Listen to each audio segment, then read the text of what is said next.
Good morning, my dear children. How have you been? Today we are going to see the continuation of our chapter 2, that is from trade to territory. The company establishes power. From the title itself we can clearly understand what is given in this chapter 2. That is the company. Here the company talks about our East India Company entered into our country as traders and establishes their power. First we see what is mean by trade. Trade is nothing but action of buying and selling goods. East India Company entered into our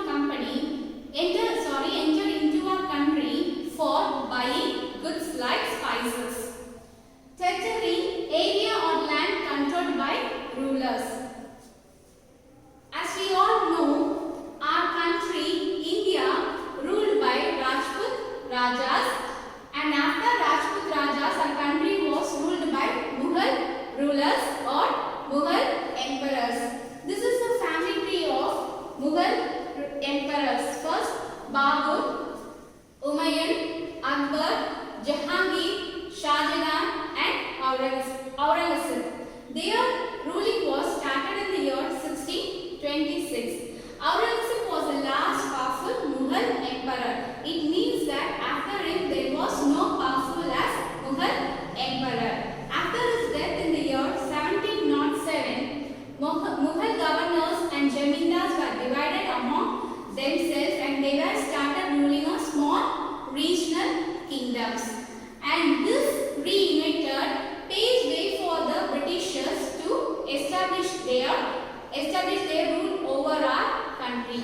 East India Company in the year 1600 were acquired charter from Queen Elizabeth I, who was the ruler of England, granting it the sole right to trade with the East. This meant that no other trading group in England could compete with the East India Company. With this charter, the company could venture across, that is travel across the oceans looking for new lands from which it could buy goods at a cheap price and carry them back to Europe to sell at higher prices. The company did not have to fear competition from other English trading companies. This type of business is called mercantile business. Mercantile trading is nothing but buying goods cheap and selling them at higher prices. The Royal Charter, however, could not prevent other European powers from entering the eastern markets. By the time the first English ships sailed on the west coast of Africa, round the Cape of Good Hope and crossed the Indian Ocean, the Portuguese had already established their presence in the western coast of India and had their base in Goa. In fact, it was Vasco da Gama, a Portuguese explorer who had discovered the sea route to India in the year 1498. By the early 17th century, the Dutch too were exploring the possibilities of trade in the Indian Ocean. Soon the French traders arrived on the sea. The problem was that all the companies were interested in buying the same things. The fine qualities of cotton and silk produced in India had a big market in Europe. Pepper, cloves, cardamom and cinnamon too were in great demand.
War.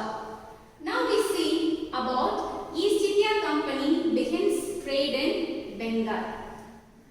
First English factory was set up on the banks of river Hooghly in the year 1651. Hooghly was in West Bengal. This was the base from which the company traders known at that time as factors operated. The factory had a warehouse where goods for export were stored, and it had offices where company officials sat. As trade expanded, the company provided merchants and traders to come and settle near the factory. By the year 1696, it began building a fort around the settlements. 2 years later, it bribed Mughal officials into giving the company zamindari rights over 3 villages. One of these was Calcutta, which later grew into the city of Calcutta or Kolkata as it known today. It also provided the Mughal Emperor Aurangzeb. It also made the Mughal Emperor Aurangzeb to issue a forman granting the company the right to trade duty free. Here forman means a royal order. That is a giving. Aurangzeb gave him a right to trade with our country without paying any tax. That is called duty free. The company tried continuously to press for more concessions and manipulate extending existing privileges. The officers, Aurangzeb foreman had granted only the company the right to trade duty free. But officials of the company who were carrying on private trade on the side were expected to pay duty. This they refused to pay, causing an enormous loss of revenue for Bengal. Here we have a question that how could the Nawab of Bengal, Murshid Quli Khan, not protest? After the death of the Bengal Nawabs, Murshid Quli Khan, Aliverdi Khan and Sirajudullah refused to grant company concessions, demands large tributes. The company was refusing to pay taxes, writing disrespectful letters and trying to humiliate the Nawab and his officials. Now we are going to learn about Battle of Plassey. Aliverdi Khan died in the year 1756. Sirajudullah became the Nawab of Bengal. The company was worried about his power and keen on the puppet ruler who would willingly give trade concession and other privileges.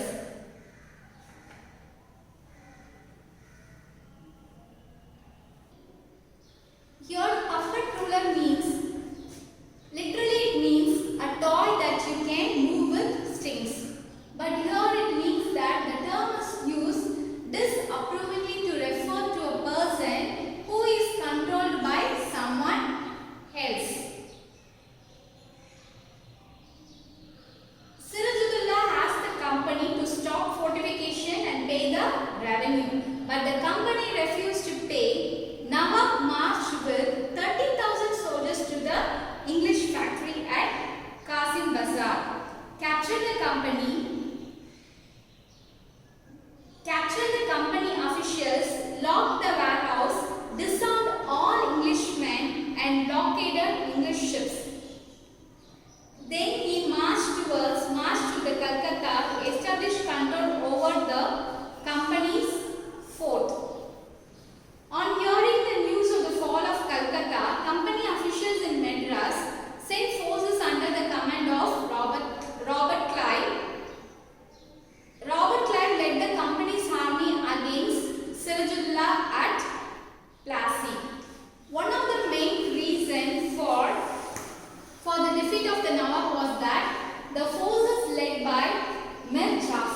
Plassey, Sirajudullah was murdered and Mir Jafar made the Nawab.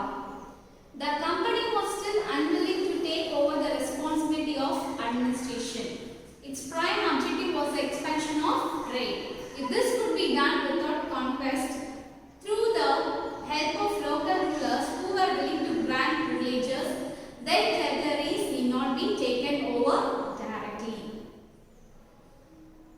When Mir Jafar protested, the company deposited him and installed Mir Qasim in his place. When Mir Qasim complained, his term was defeated in a battle fought at Buxar in the year 1764, driven out of Bengal, and Mir Jafar was reinstalled. The Nawab had to pay rupees 5 lakh every month, but the company wanted more money to finance its wars and was met the demands of trade and its other expenses. It wanted more territories and more revenue. By the time Mir Jafar died in 1765, the mood of the company had changed. Finally, in the year 1765, the powerful government officials appointed the company as the Diwan of the provinces of Bengal. The Diwani allowed the company to use the vast revenue resources of Bengal. This solved a major problem that the company had earlier faced. From the early 18th century, its trade with India had expanded, but it had to buy most of the goods in India with gold and silver imported from Britain. This was because at this time Britain had no goods to sell in India. The outflow from gold from Britain slowed after the Battle of Plassey and entirely stopped after the assumption of Diwani. Now revenues from India would finance company expenses. These revenues could be used to purchase cotton and silk textiles in India, maintain company troops and meet the cost of building the company fort and offices at Calcutta.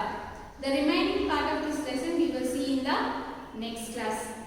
Thank you children. Have a nice day.